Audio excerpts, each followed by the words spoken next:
Hello everyone, welcome to the World Series of Board Gaming's Designer Series. Today we are chatting with the design team of the Red Cathedral, the White Castle, you know them, Shei and Isra, and I sat down with them to have a conversation about their design process and about what it's like to make it in this industry.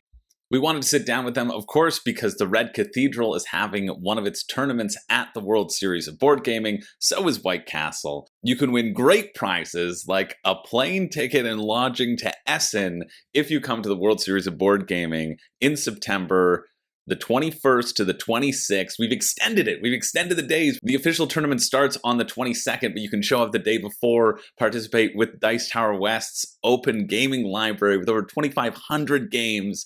Get all your fun open gaming before you hit the competition hard and see if you can take home the $25,000 prize for Best All-Around Board Gamer. There's a ton of stuff that you can win. I compiled a whole list of that over on WSBG's YouTube channel, and so if you're interested, I'll link that down below. And if you haven't gotten your ticket, what are you waiting for? This is going to be one of the best board gaming events of your year, and I look forward to seeing you all there and seeing who can take home the glory. So make sure to go get your tickets at WSBGVegas.com and check out the prize link of all the cool swag you can walk away with. We've got swag bags for everybody, filled with games.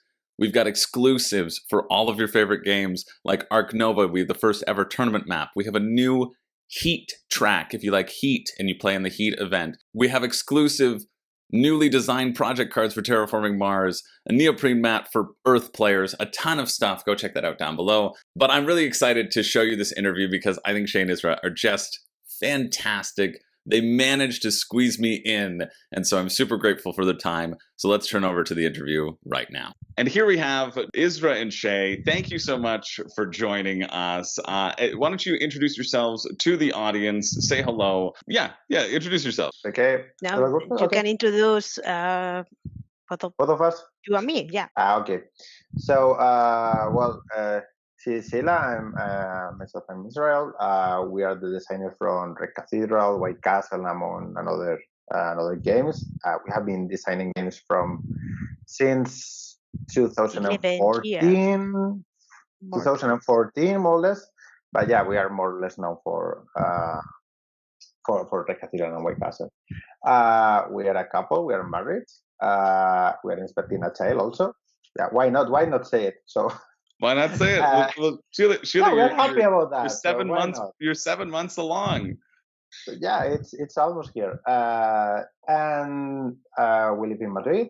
And yeah, pretty much it. This is not our main job. This is just our hobby that got very complicated through time.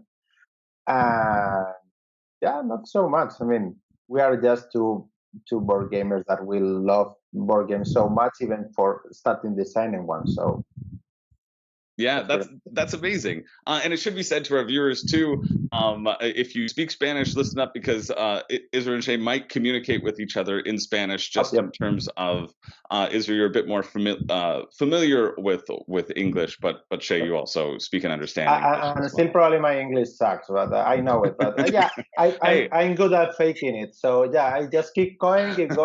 Yeah. I'll tell you, both of your English is certainly better than my Spanish. So, I mean, you've got a huge leg up on me there.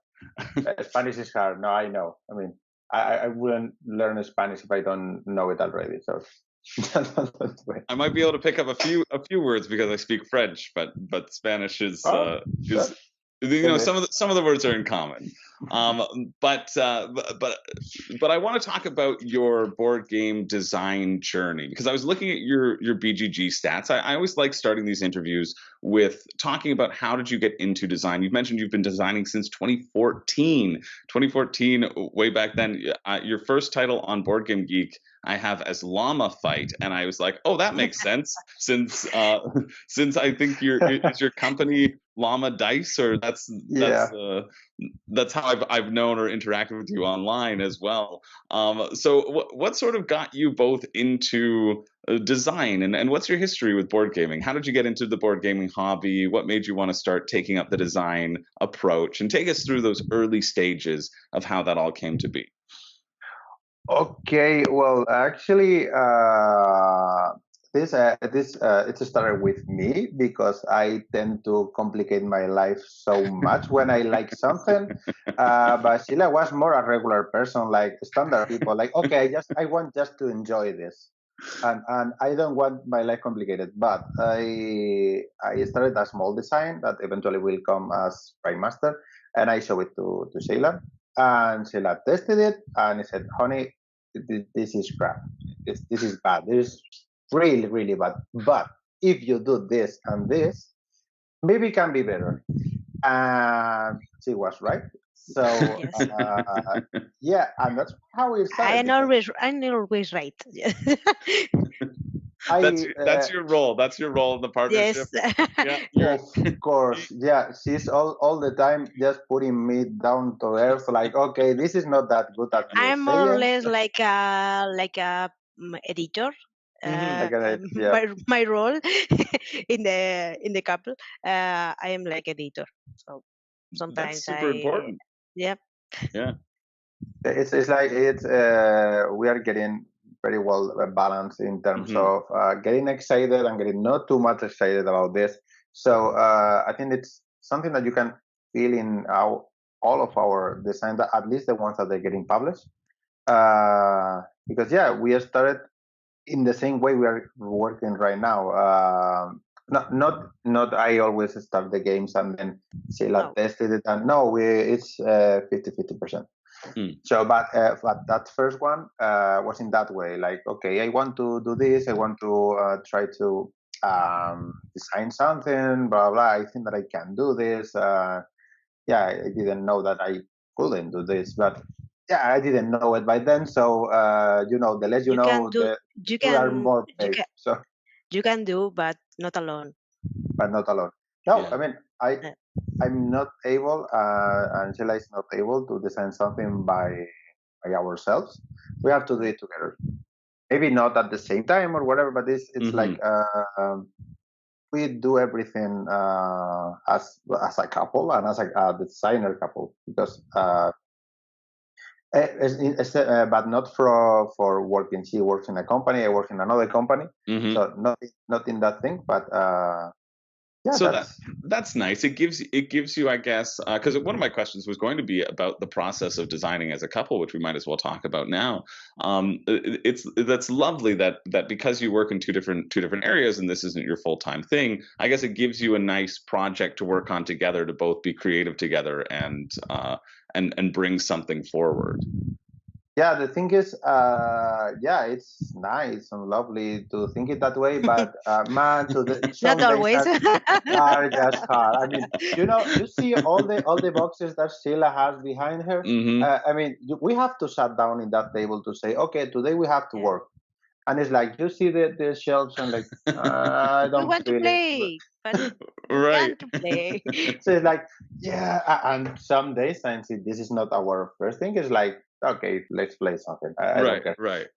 But not lately, because when this got serious, there's deadlines. There are people that are waiting for your work to get done. I mean, as I always said, we are the ones that start everything.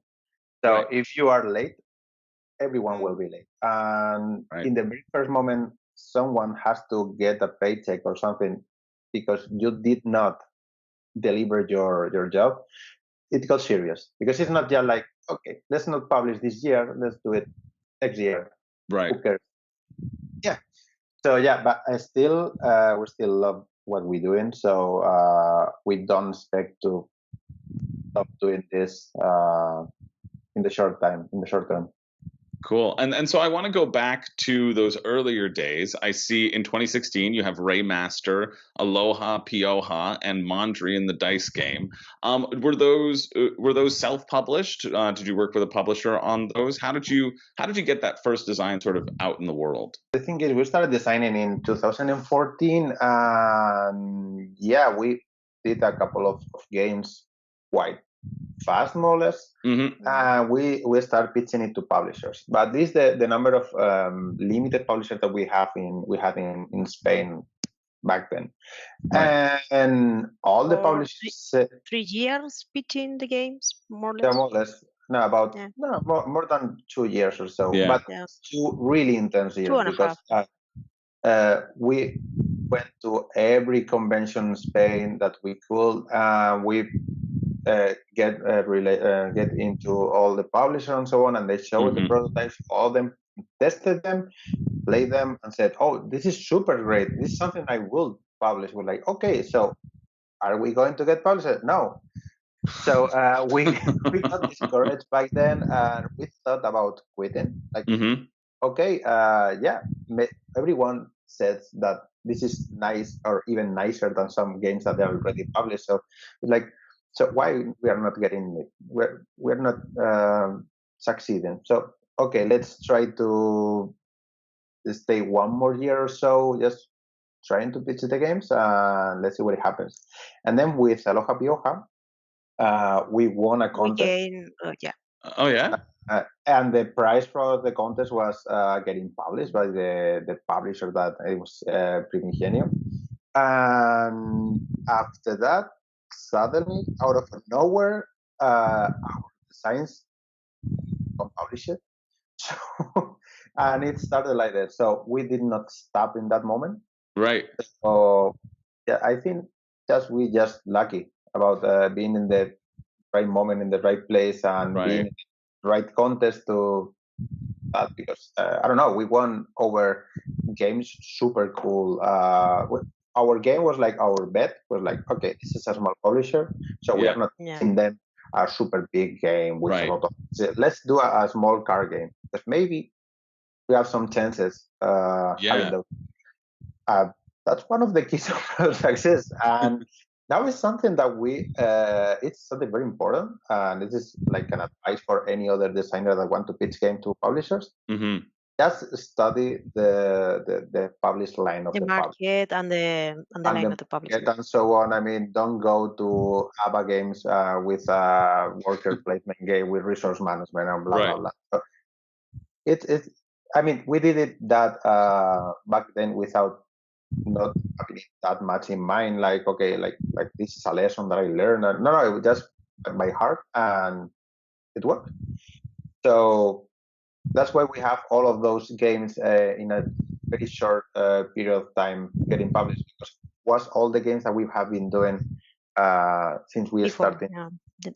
Right, right. Well, that brings up a key point in terms of finding that momentum, right? So many of these things, even just in career, even not in board gaming, is about that momentum and capitalizing on those opportunities. And so that's really neat that as soon as one happened, you felt that snowball effect. And I think it speaks to the amount of work that goes on behind the scenes to create a good game, right? Well, In terms of how much play testing has to happen, how much development, especially just starting out as designers, because you mentioned it was about a 2-year period that you were really pushing. And it's kind of nothing in terms of time. I mean, Right. we're friends from Marcus and Inca brand, the designer from Exit, Village, all of great Cool. games, and they told us when we're getting now that it was like, okay, but how many it takes to you for getting published? Like, whoa, 2 long years and a half, and they said, what? It took us like 10 years to get published for the first time. Like, so much. I will quit before just pushing through in 10 years. But Yeah. I don't know if it's nowadays it's easier for a A new designer. for a new designer to get in published in less than 1 year or something like that. But I mean, there are more publishers, but also they are there are more designers. Mm-hmm. So I now want to sort of go ahead, if we're talking through your board game chronology, I guess, Okay, yeah. to the Red Cathedral, which I've got my copy right here. It is, I have to say, like, just on a personal note, this is in my top 30 games of all time. Like, I adore this game. It's like so exciting for me to get to like sit down and talk with you both. Like, it is one of the best value games I feel out there. Like, on my own personal YouTube channel, I have another YouTube channel, Ruined Board. I try to shout this from the rooftops. Like, I just think it is so slick how like easily it works, how quickly it works. It's awesome. And so like I'm traveling right now, but I was like, well, this is an absolute no-brainer because it's like so much great game in such a small package. I want to talk about that design process and when did you get the idea for the Red Cathedral and sort of how long did that take to iterate upon because it's a little bit more complicated than just potentially a simple card game. Yeah. How much time it was, Shei? 3 years? Around 5 years? years. 5 years. About 5 years, more or less. Yeah. Yeah. Even before getting published, we are starting this. Well, this is a funny story about the rondo of the dice. Sheila talked to me about the history of Bernini and Borromini. There were two Baroque artists from Italy. They were they fight against each other. So apart from that, I was like, okay, we can do a small Euro game, a two-player game for that with that theme. That was the beginning, the first theme that the Red Cathedral has. So yeah, it's no relation from others. You don't construct parts of the cathedral. You do pieces of art, and it was different. But the thing is, cool. In the first board that I did, because the Photoshop, I did the Photoshop part and so on. It was in a line with all the places with the dice. Stages, yeah. With all the stages, and with an arrow pointing the first one to the last one, like, and this one, and Sheila said, "Yeah, I mean this is cool, but I don't get it." So like, no, but it always works because if it starts again and if it's more too, it's like, okay, like. Wow, so you are describing a circle. So like, oh, thank you. And then we put it into a round that I was like, oh, this is even better. So yeah, the earliest stages was like this and just getting cubes. But the rondel stage from the very beginning.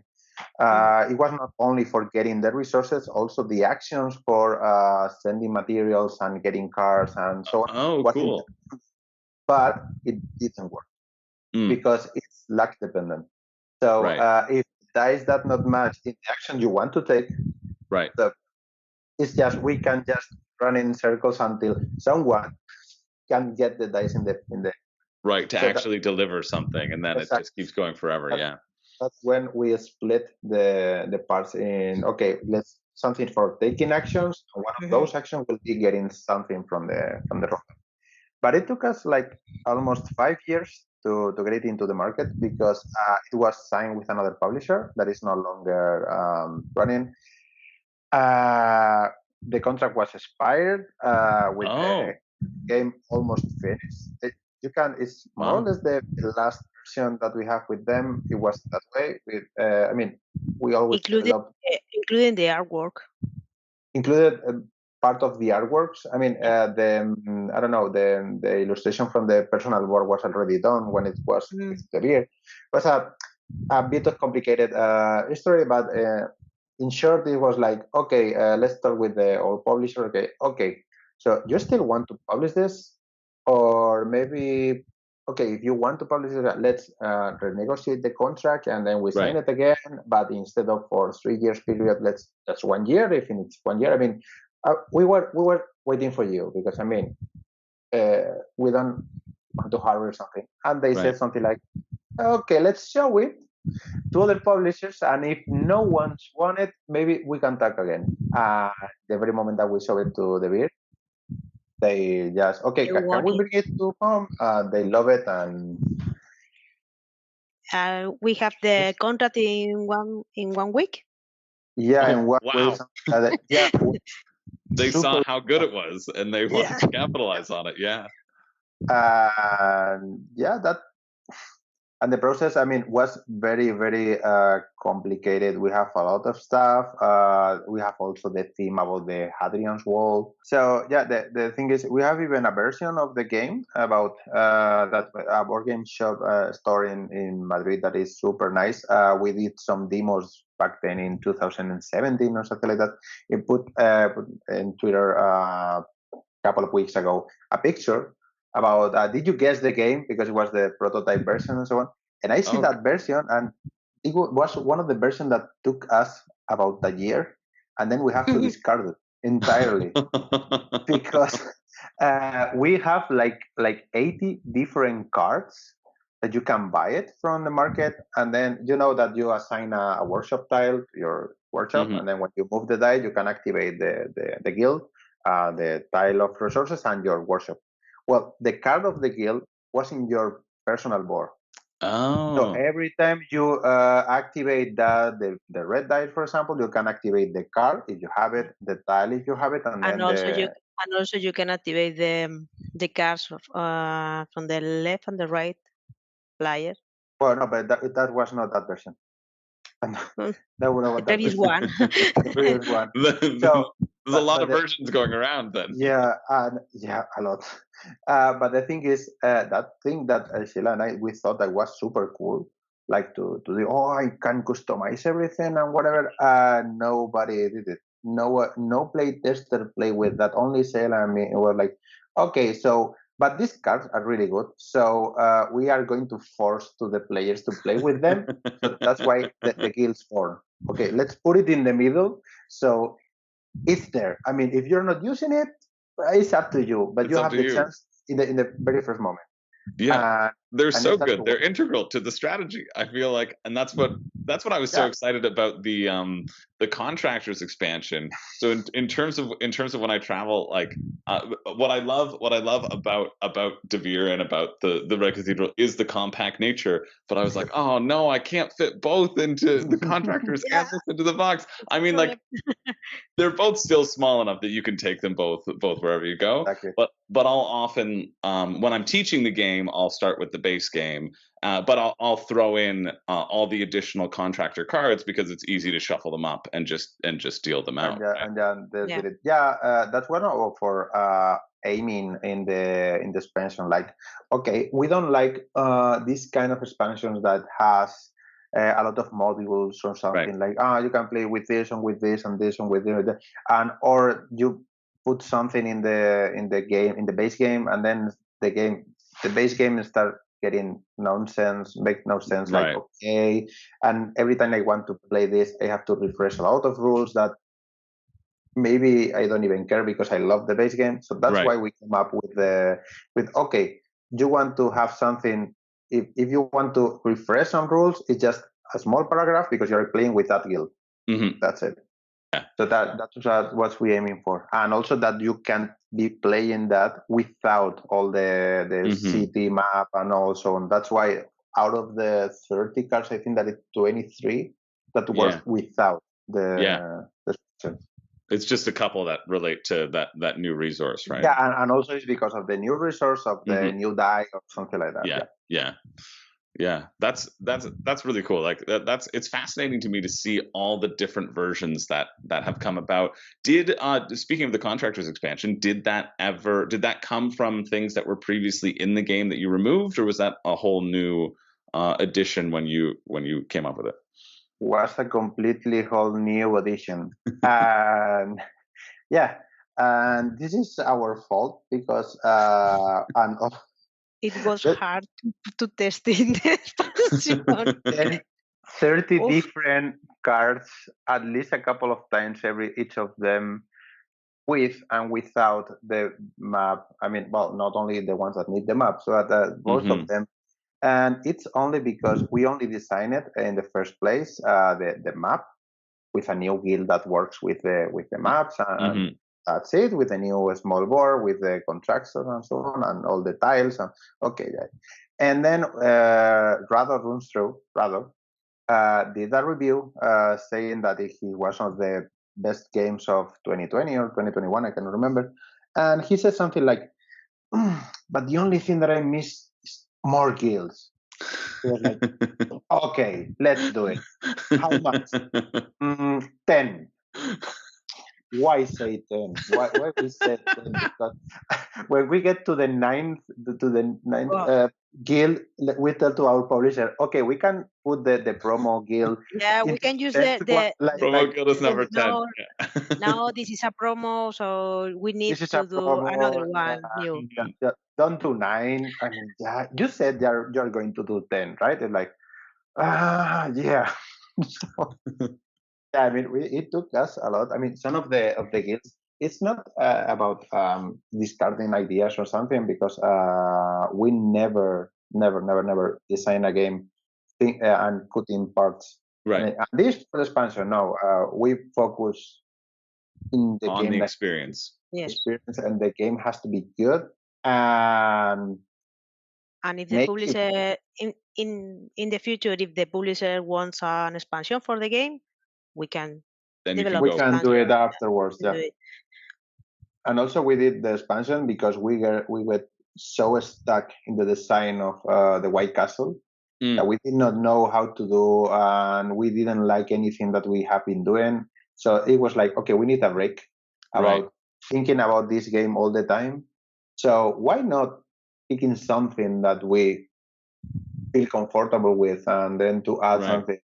And that was amazing, because even was hard to play test all these kind of things, just to put your head in another place. Like, I mean, you have to be focused, but when you are super focused on something and you're not getting it, it's you get frustrated.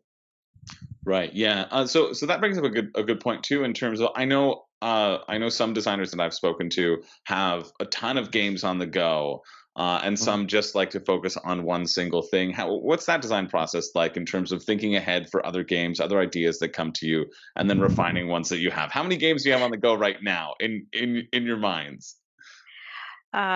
We are totally different at this point because it's a want to develop like 3 or 4 games at the same time, and I like to stay focused only in one, Just one. only in just one. Yeah. And I have to say, we have been feeling like imposters right now with all the imposter syndrome, because we have been designing I mean, yeah, it's something that we can say. We are going to do a third one in the series, like the Cathedral White Castle. And we have been working for 1.5 years, almost 2 years, and we have nothing. Right now we have nothing. I mean, yeah, we have a lot of good ideas, but unrelated to each other. So that's one of We the have a lot of experience. yeah call it whatever you want, but we have nothing. You have a lot of experience. You have a lot of things that are slowly getting there, right? They're at some point it's going to realize that it's a circle and everything's going to come together, right? You'll have that aha moment. Well, that's very exciting for me. That there's another one coming out. That aha moment did not happen yet. So I can say that I mean, we wanted to focus in this third one, because it's like, okay, I think that the fans from both of the games are more or less waiting for. We cannot disappoint them, so we can do a game at least as good as Red Cathedral or White Castle. We cannot do whatever we have in mind, like, okay, I mean, it is not that good, so but anyway, it's going to get sell well, so And needs to fit in a small box also. it had to give you the same experience. So that's the complicated part, because I mean, we never design a monster game or a big game with a lot of components and so on. But it's always easy. Like, if you have one of the parts from the game that is getting not interested, okay, let's add something there to make it interesting. So maybe that thing that you added more, you can link it with another part, so everything is connected, blah, blah, blah. Yeah, but for that you need a really big game. So that's the complicated part for the things that we are doing. That is like, okay, everything has a purpose, has to have a purpose, and everything has to be more or less connected. No turn has to be Like, I mean, it's one of the worst feelings in a game, like doing something for just because, like, okay, Right. you have to do this. Okay, I don't want it, but okay, I have to do something. So let's do it. Right. Yeah. In the very moment that we have something that in our design is like, okay, we stop and like, okay, no, I just took a turn because I didn't want to do anything. Right. Yeah, and Just that to have something. yeah, that always feels so like, well, I guess we'll just keep moving the game along, right? But that's a really cool way of designing in terms of making.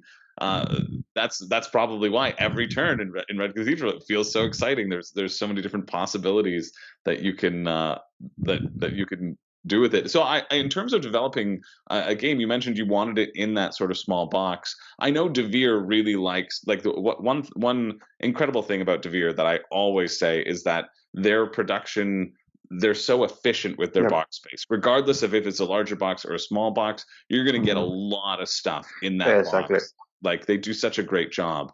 But when you design, I guess my question is, the components, do they play a major factor then for you as part of your design? Is your part of your design philosophy to get it into that box, or is that more just so it can be in line with the other two of the trilogy? With Red Cathedral, I mean, this was a cool story about Red Cathedral. We signed that game in 2018, okay, and in Spiel in 2019. When it was signed, and David Esbrita, our editor, main editor, was talking like, I'm starting to into the production of how everything will go and blah blah. The Red Cathedral was our big first game because before that we only have small card games or dice games, healers, and something like that. So it was like, okay, this is our big game. Something like a Catan box or Agricola box. Agricola box or something like okay, now I'm a grown-up designer. Yeah, finally, you know. And we were there in the booth of the beer and in the back door, and he says something like, "Oh, by the way, and we are going to put your game in this box." We're like, no, my big game, no, in that box, no way, you cannot do that. And I said that we got not angry, but it was like okay, what I have to do for having a big box game, all of these things going on, and then it was like the best thing ever that can happen to the game. Yeah, we were so wrong about to getting the game in a bigger box.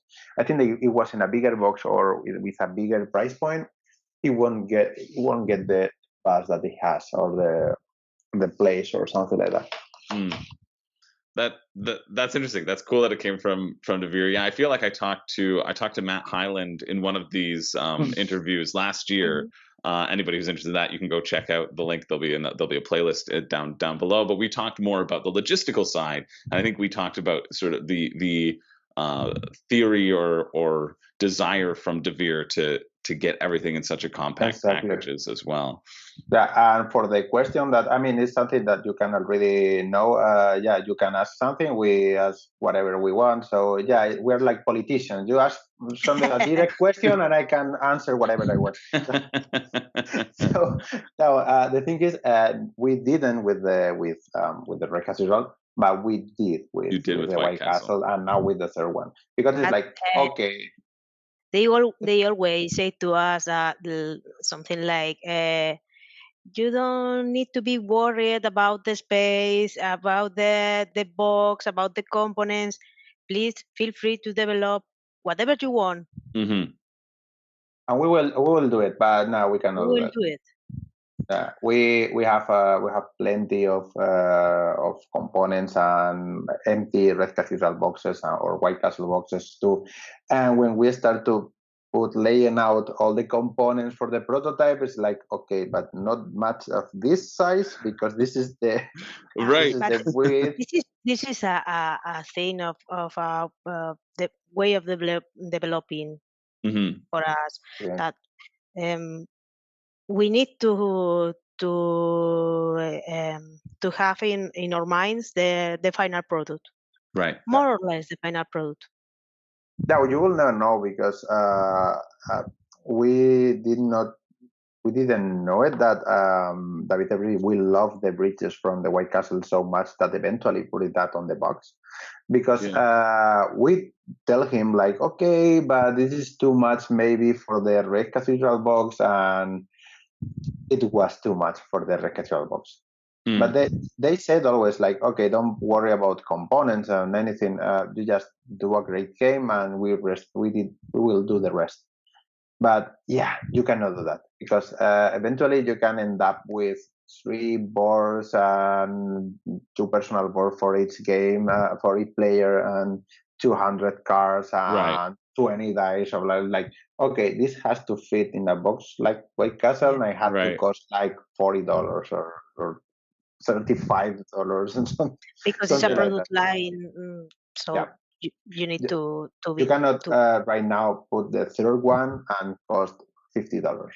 Right. No. And if the small box even higher, even more width, yeah, you cannot. You have to follow the line more or less and have more or less the same price. But yeah, basically this is not our job or our concern, but still have it in mind. It also helps to not to build costs high or something like, okay, like, yeah, it has to fit in that box. And it shouldn't be super small, the things, and they have to still be able to be manipulated by a person. Exactly. Not tweezers for every component. Yeah, this is not tiny epic whatever, tiny epic Euro games. No, it's bit bigger than that. For normal size fingers. My big old sausage fingers need to be able. Yeah, no, me too. And I know that there's some components that they are not that big that they should be, but eventually it's like, okay, but it has to fit in that box. So yeah, you have to make concessions one way or the other. Exactly. Yeah, make concessions. Exactly. This is really cool. Like it's so exciting to hear that design process and to think about, and again, I'm going to shout it from the friggin' rooftops that you're aiming for that price point that is so good for like such a chunky, meaty game with like what a great decision space, such an affordable area. Like I love the brand so much, and so it makes me so happy to hear that the third one's going in that direction to have them on my shelf. I do want to ask, because at the World Series of Board Gaming we are having a Red Cathedral tournament and the White Castle tournament. How do you feel about board games in the competition? Have there been any other Red Cathedral sort of national championships, and do you want to talk about that sort of history and that side of things from De Vere's perspective or your own perspective? Okay, it's scary, I have to say, because I mean we don't design games to be competitive, to be that competitive. I mean, you can be competitive with your friends and just I don't know, maybe you have to pay for dinner and that's it. But in this world board game series and on the national championship from the Red Cathedral, it's like, oh, I mean, they're in someone is going to people take this very serious. Very seriously, yeah. Well, you win a trip to you won a trip to Essen at the World Series last year for the Red Cathedral participant. It was almost it was on par with our sort of ring events where you win like a championship, cool Super Bowl ring, bragging rights forever. Yeah, it's something like we never thought that it will be a thing. I mean, when the bill reached us, like, okay, we are starting to do something. I mean, we have Catan, we have Carcassonne, so why not doing it with one of our games? We're like, makes sense. So you are going to do it with Bitoku or something, like with more experience. We're like, no, we're going to do it with Red Cathedral. Like, really?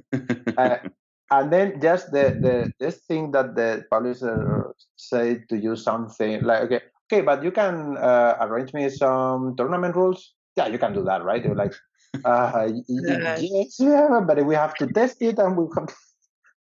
you have to take in mind so many things, but eventually everything turns out very well because they have really cool people that take care about tournaments, so they know the drill. So they if you put a rule there or something, like they said, no, this is not going to work because they have to have a time to think in the turn. So if you put something, blah blah blah blah. Right. But it's something amazing. I mean, it's one of the best experience ever as a designer because you know a lot of people that getting knowing to each other because of the tournament. Right. The last the 8th finalist for the World Championship of Red Cathedral last year, that was in Mexico. They are still playing online each other. Yeah, they are still playing online, like they are friends. So they're friends now, and it's like, okay, and it was because our game was like, this is what right things ever. I mean, yeah, the royalties are good, of course they're good. I mean, yes. we need that, but I mean, that thing is the cherry on top, for sure. Right. Yeah, I think that's so cool to hear about it. It happens everywhere, right? I see this in the World Series of board gaming too. There's something about board gaming that makes it different from any other, at least in my opinion, any other sort of. It makes it certainly different than the Magic the Gathering tournament, where I feel like that there's a lot of pressure and people have invested so much money and time in it.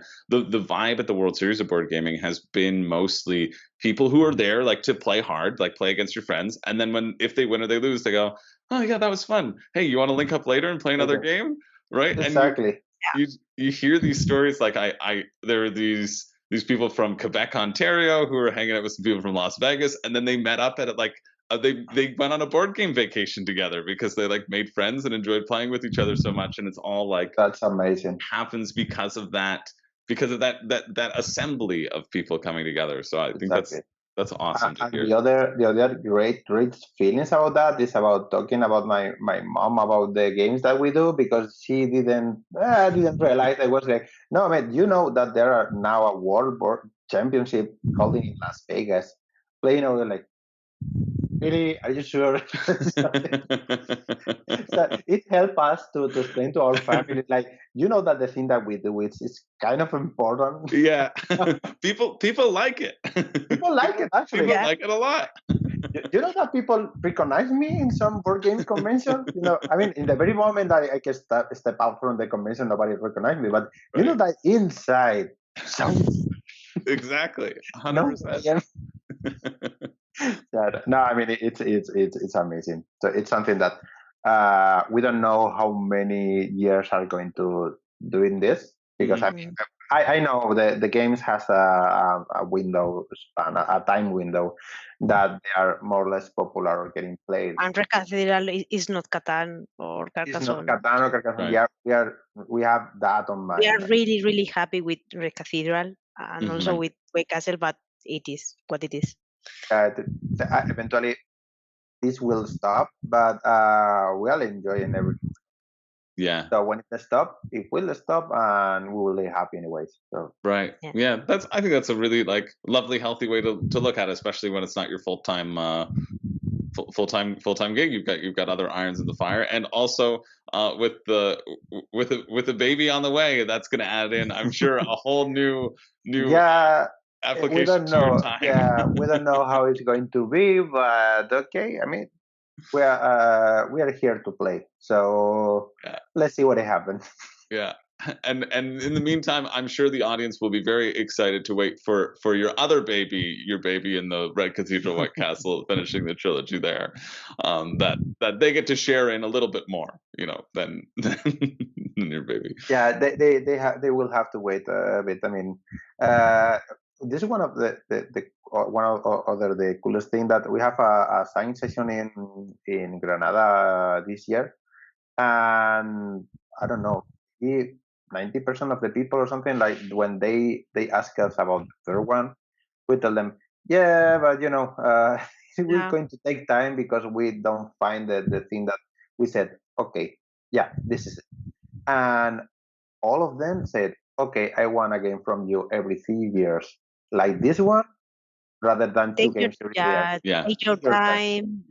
design a really cool game. And I will wait for you. And I mean that this should release some pressure, but no, it adds more because like okay, so if I'm going to take time and it has to be good, so Right. Yeah. I do. I don't want to keep you too much longer, but I am curious because I see on here you also designed Walkie Talkie, and so I've played Walkie Talkie, and out of Devere's sort of small box games, I like it probably the best out of that line. But I think I have two questions there. One in terms of the idea of cooperative versus competitive, and how you like to design in both of those spaces, or your thoughts on that style of games, what you enjoy, what you don't. And then the second being it being a language game, right? And how did that process change from Spanish editions to English editions? Because I was thinking about the mechanics of walkie-talkie of just trying to bounce words off of each other, and the implications of it being in different languages and like different letter compositions in each language. It's pretty significant. The thing is, basically, we design. The thing is, we don't like cooperative games. We don't like cooperative games. We play party games. We don't mind to play them, but normally we don't play them. Right. But for this game, the competitive way right. It felt right. Like okay, but the thing is, one of the things that you have to achieve as a designer is to put everyone in the table, and everyone in the table has to be happy to play that. So maybe I'm really fast to come up with words and relating with letters and so on, but maybe other people in the table don't. And one of the worst feeling that you can do as a designer is to make people feel stupid, right, or not clever. Like for example, if you play trivia against someone that has just knows knowledge, it's like okay, I'm stupid, so I will end up hating board games. So that's why we come up doing this as cooperative. So if we help between each other, it will be better. I mean, and if it is in the at the same time, all the people, if someone just remained quiet, at least it was like okay, nobody noticed that I did not say something. So like, I'm doing stuff. I'm trying to think something, but I don't have the pressure that everyone is looking at me, waiting for me to throw a card. Like, okay, no, that's uncomfortable.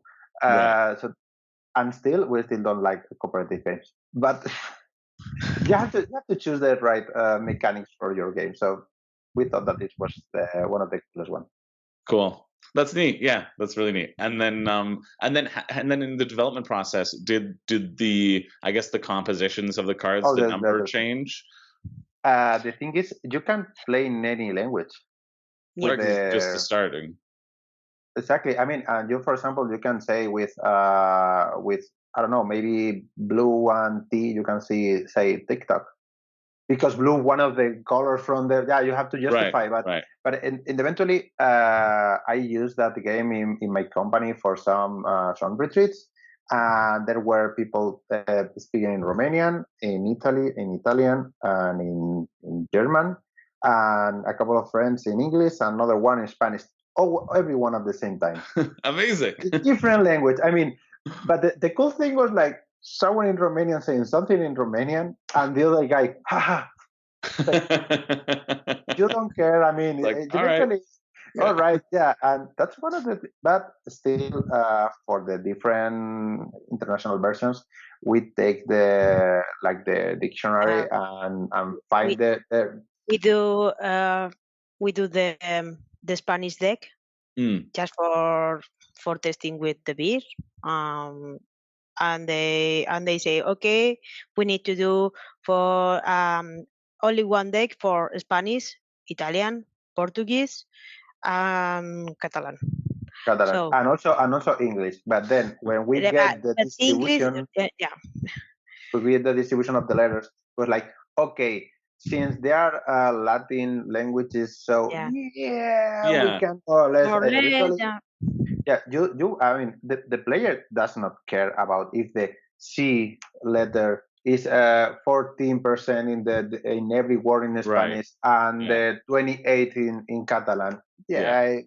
Eventually, will be how many Cs? 3 Right. or 2? 3 or 2. Yeah. How many points? 0, because it's very common. That's it.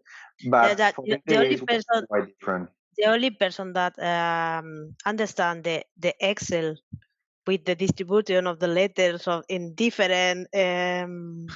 Languages. Yeah, it's it.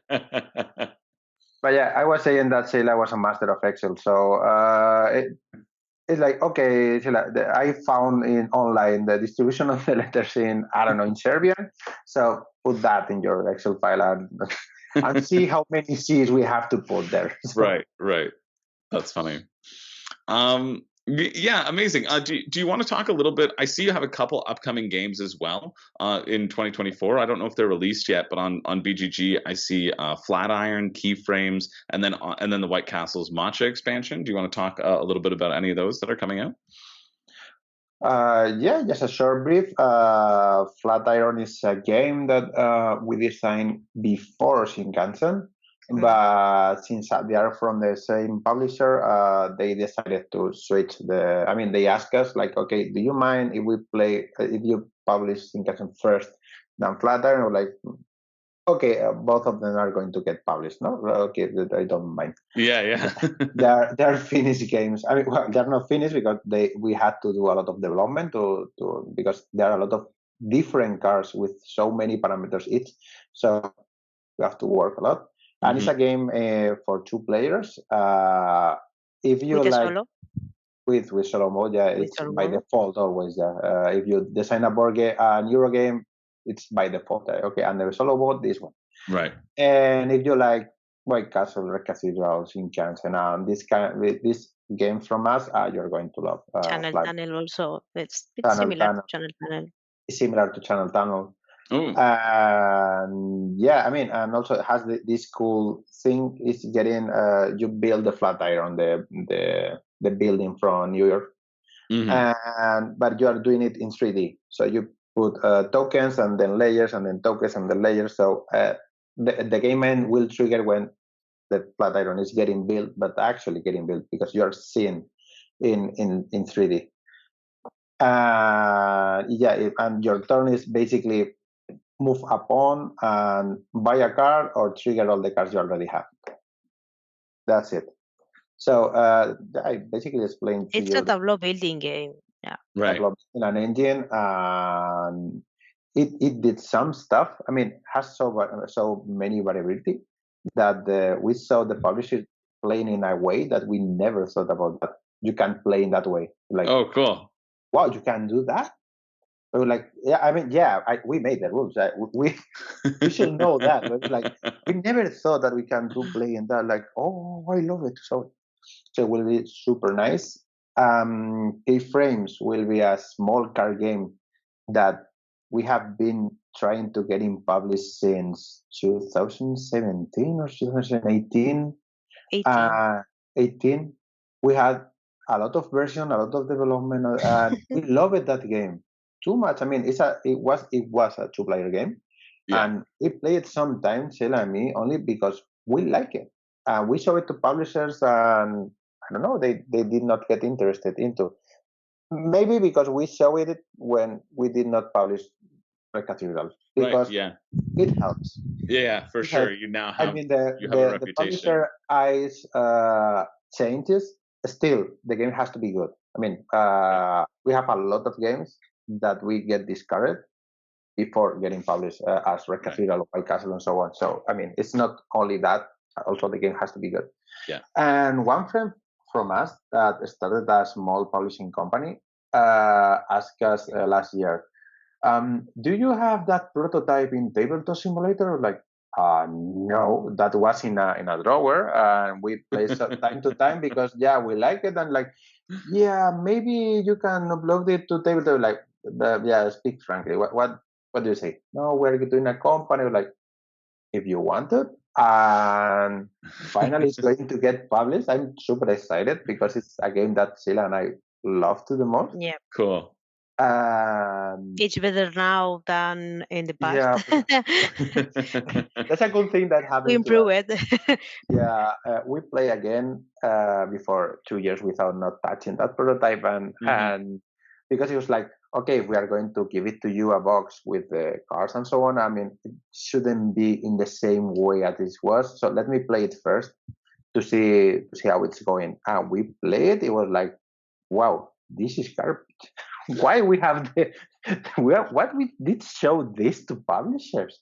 This is not good, not good at all. So we have to do something, and then we improve it.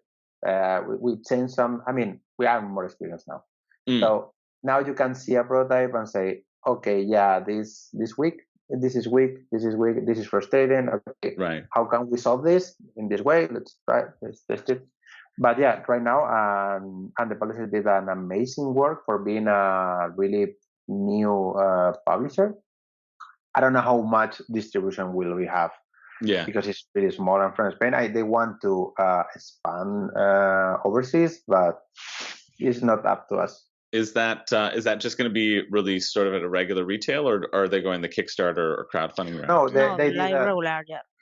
regular retailer. They did a Kickstarter with the first one game, and let me move my cat. I mean, he is sleeping right here, and this is the laptop. So Very cute. so yeah, let me put that. Okay. So because if not, it's going to switch off the computer or something. Because this is not the first time that can happen. So, the thing is, they did a Kickstarter with the first game, and they add our game as an add-on, but it will hit the retailer. And if any retailer is watching us right now, they are going to go to Spiel. So maybe if they found them there, maybe they can pick a box or something. Right. But I don't even know if they are going to bring copies or something. I mean, it's the thing that the people ask you about are you going to release whatever? Like, it's not up to me. Yeah. For me, it was already in the streets, I know, but I cannot, something I cannot do. Yeah, for sure. And the match expansion, I mean, we cannot play without White Castle without match expansion anymore. Yeah. I mean, we still love it, the base game, but the new expansion give it so much variability and opportunities and different strategies that I don't know. I'm getting worried that people is going to say, okay, you did cut this from the base game because it feels so integral. Exactly, because that's why the game is short. That's why the game only lasts turns. Like, no. We did it when we finished the development, when the game was finished and was getting printed. We approached the bit like, okay, we did contractors, and it seems that you did well. So maybe we can do. We have some ideas. Yeah. We did not develop anything, but we have some ideas about the expansion. And basically, they said, "Well, hold your horses. We will see. We will see. I mean, let's sell the game first, and let's see where it happens." Right. And 6 months later. 6 months later, she said, "Okay, but you are working in this." We're like, "But you said no." David said, "Okay, how is going the expansion?" That no was expansion. last November when we asked about, but we're going to do a final in expansion. Like, oh, yes, I thought that you were working on it. Well, so why did you say that in the first place? I mean, so we have to rush a bit for the designing. I mean, it took not so much time because it felt, when you play with the expansion, it felt like it is natural. Cool. Like, because as I said, we don't like to design expansions that you have to refresh a lot of rules and especially if you mix everything with the base game and then and you have to sort it out. Yeah, we design this expansion as a plug and play. So if you want to play with the expansion, just open the box with the expansion, put the components, and then play the game with the expansion, and then put back everything in the box. Because you can find all the components with the expansion for 2 players. in Yeah. the main box. Like contractors, you can put only the things for 2 players in the base box. All the expansion things, and but only for 2 players. Yeah. Yeah, sorry, but if you I go know with your I've done so many different maneuverings of my components. I'm like, oh, but I like playing it with more people too. It's a catch-22. That's why I just got to bring both. But again, they're just so like they're the size of what an a regular no, game. the matcha box will be like the Red Cathedral box. Yeah. It was not another Right. really big box. In fact, we thought about well, let's say it. Why not? I mean, I don't know when this is going to be. Probably in about a week, I'd say. Okay, but let's say it. I mean, in the first design that we did for the expansion, we are not going to have a brand new personal board, but we have only a small add-on. And David said, "No, go for it. Do a new personal board." So there will be new 4 personal boards. Yeah. Oh, cool! Amazing. With different bonuses on the lines, and also integrated all the new meeples and the new resource new cards, also new cards and so on. Cool. And so are these asymmetric then? Are they different or are they all the same? They're okay, cool. No. Yes, they are. Yes. Every time. Because you are not just handing a new board. You have a new board with a place you are going to put a tile, and every game will be different because you will have a different tile every game. Right. So, yeah. And that but the lines are the same for all the players. Right, but as you go along, then you'll develop it as a different thing. I see. Exactly. No, I mean you have a spot in the personal board that you're getting to get a tile. There are 20 different tiles to have some cool and powerful actions, but you're the only one that has that. So cool. Yeah, it's asymmetric, but not in the way that you are normal. Yeah. You know, like okay, I'm the clan of. You have an ability, so this is your ability. Cool. Yeah, that's really cool. Oh, well, I'm very excited. I'm very excited to try it out. And I want to thank you both for your time. Just to finish us up, I always like to finish us up asking what are your favorite games that you like to play? Favorite games that you're playing right now, or that you both enjoy. What are your sort of top games? They can be whichever ones, other than your own. Okay. No, but we never choose our games. My favorite game is like never. Like there are so many games, so I can. Yeah. So yeah, Castle of Burgundy is our favorite game from the both of us. That's in the World Series of Board Gaming. You could. Well, I know. You're going to have a baby, so you might be a little bit busy. But a year from now, when they're a little bit older, you come down and play in the Castle of Burgundy event at the World Series. We'd love to have I don't know. I don't think that nobody wants to face Sheila playing Castle of Burgundy. Oh no! I mean. It's an exercise of getting into the ground. Like, okay, you think that you're good? Okay, let's play it. So and then you get crashed, right? with the Castle of Burgundy and with Granausia Hotel. Yeah, because we saw that you have it in the background. I think we have been played, I don't know, almost 30 games or something, and I won 3, 2 or 5 times. I don't know, it's so much. So it's amazing. And right now we are playing a lot Brass, Lancashire and Birmingham. We rediscovered that game last year. Yeah. We got hooked up because I I was the only one that was preventing to get a Brass in our house because we started playing in 2014. So I getting super into the games. Like, okay, people say that Brass is really super good. I play it only one year, and I hate it too much. But it's because of the table, the people that was playing. I mean, every time that I did something, they start yelling at me like, "Why do you put a cottonary in Birmingham because blah blah?" Because they played like 5 times. But now we do this. Why did you play a cottonary? But you're saying that because you're screwing me. Like, why did you do that? I mean, no, it's like because you're stupid. Why you did that? You don't know that. They were like, Yeah. no, I did not know. I mean, I was playing Carcassonne the last week, and that's it. I mean, now I'm playing Plus. So it was not a good experience, but right now, it's amazing. I mean, we can play it every day. Yeah. Well, any of the versions, I don't, but we have both. So yeah. And then Sheila, any additional ones that you love? I like abstract games. Yeah. I really enjoy abstract games.